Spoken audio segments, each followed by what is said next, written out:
할렐루야. 오늘도 새벽에 만난 하나님 오신 여러분 잘 오셨습니다. 우리 함께 기도하겠습니다.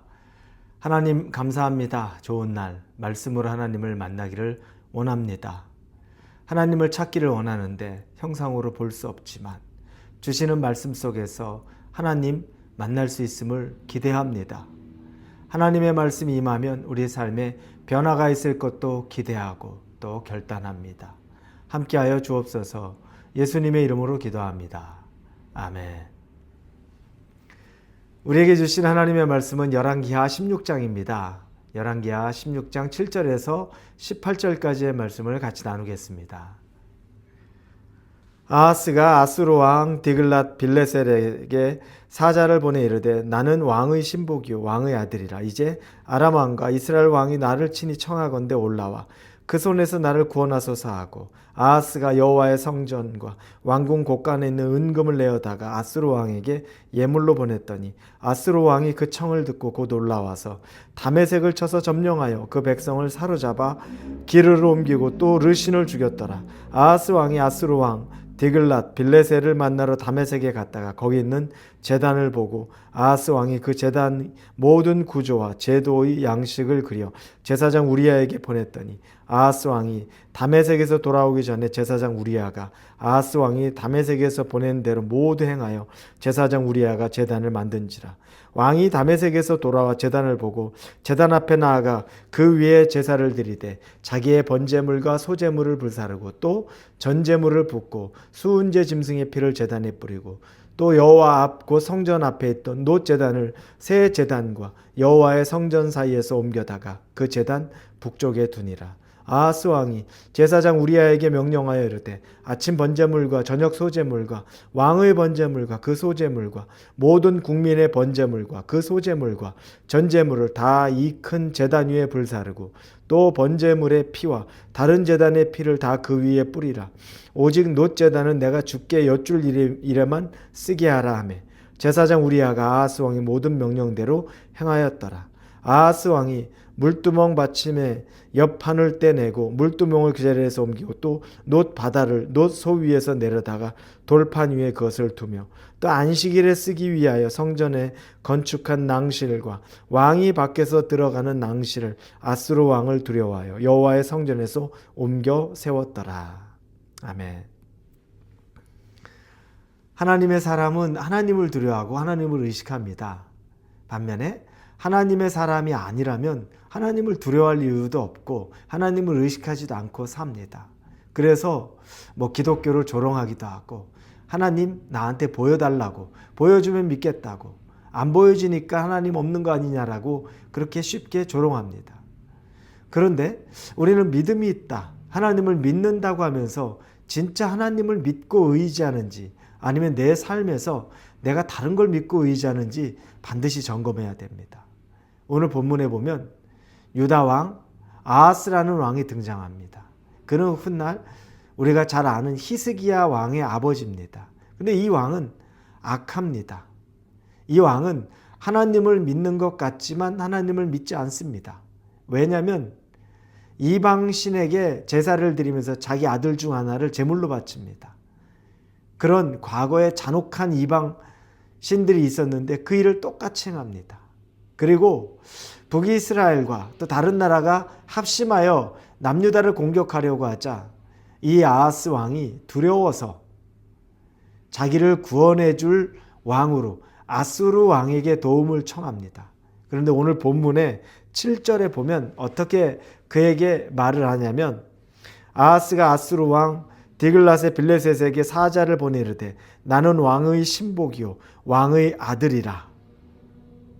이제 아람 왕과 이스라엘 왕이 나를 친히 청하건대 올라와 그 손에서 나를 구원하소서 하고 이렇게 말합니다.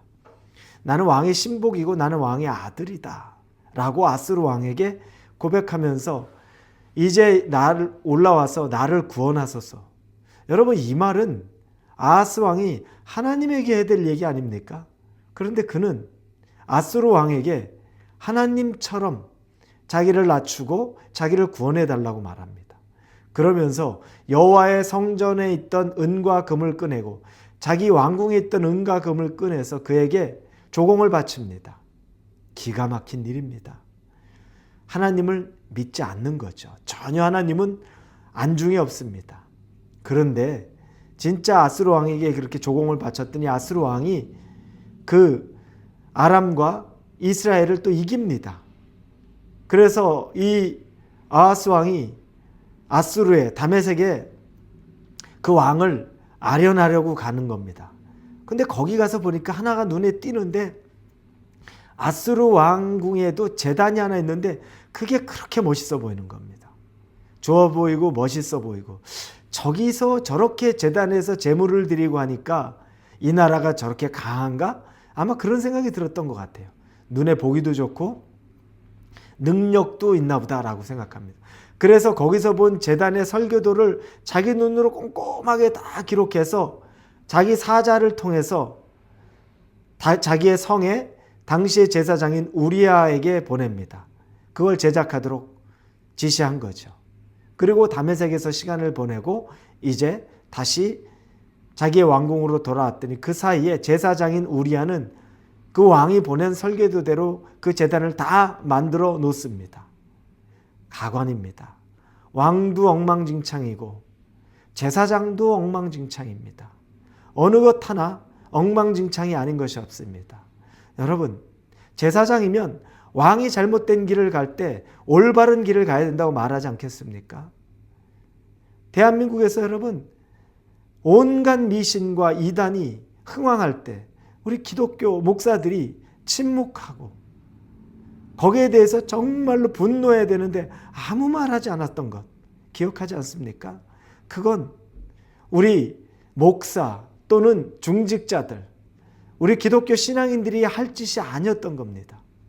우리는 그때 이단이 무엇인지, 통일교니 그리고 신천지니 그 밖에 무당이니 이런 일들에 대해서 정말 가장 앞장서서 반대를 했어야 되는데 그 일을 그냥 추종하고 따라가고 묵인합니다.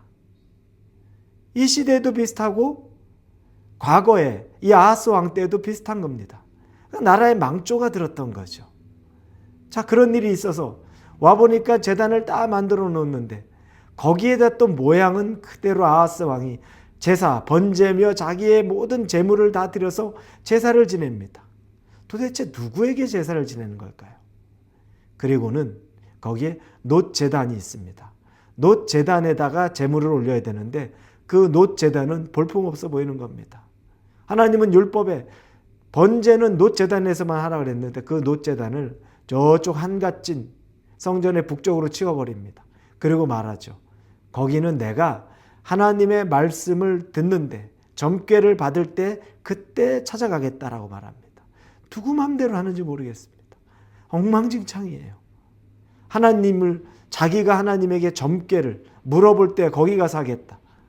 이게 도대체 무슨 말인지도 모르겠고 어떤 의도인지도 모르겠고 완전히 혼합주의로 자기 멋대로 자기 신앙생활을 하고 있는 겁니다. 우리 기독교인들 자기 멋대로죠. 하나님 멋대로 하나님 기준대로가 아니라 내가 좋은 대로 하고 어느 때는 무당 찾아가서 또 거기서 빌고 좋아 보이는 거 있으면 그것도 품고 이런 일이 얼마나 많습니까?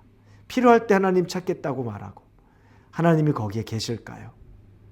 이와 같은 일을 하는데 왕도 엉망이고 제사장도 엉망이고 그러면 백성은 어떻겠습니까? 백성도 엉망이겠죠. 참 비참한 나라의 모습을 보게 됩니다. 여러분, 그 시대도 있었던 일이 지금도 우리 앞에, 내 앞에 나도 그렇게 할 수 있다는 겁니다. 여러분의 제단, 볼품없어 보이는 제단, 그러나 그곳이 하나님이 계시는 것이고 여러분이 지금 새로운 것, 좋아 보이는 것, 의지해 보이는 것, 아름다운 것이 하나님이 없는 곳일 수 있습니다. 겉으로 모양 따지지 마시고 진짜 하나님이 계시는 것, 어디에 계시는지 깨닫고 여러분의 마음을 드릴 수 있기를 바랍니다. 우리 같이 기도하겠습니다. 하나님, 폼나고 좋아 보이는 것, 거기서 내 멋대로 제사 드리는 것, 아하스 왕이 했던 것, 정말 큰 죄악이었습니다. 그러나 별거 아닌 것 같아도 하나님, 그 놋제단 볼품없는 것 같아도 하나님이 말씀하신 그곳에서 제사 지내고 하나님 만나는 그 자리가 가장 아름다운 자리라는 걸 알고 우리도 하나님 앞에 그렇게 서기를 원합니다. 인도하여 주옵소서. 예수님의 이름으로 기도합니다. 아멘.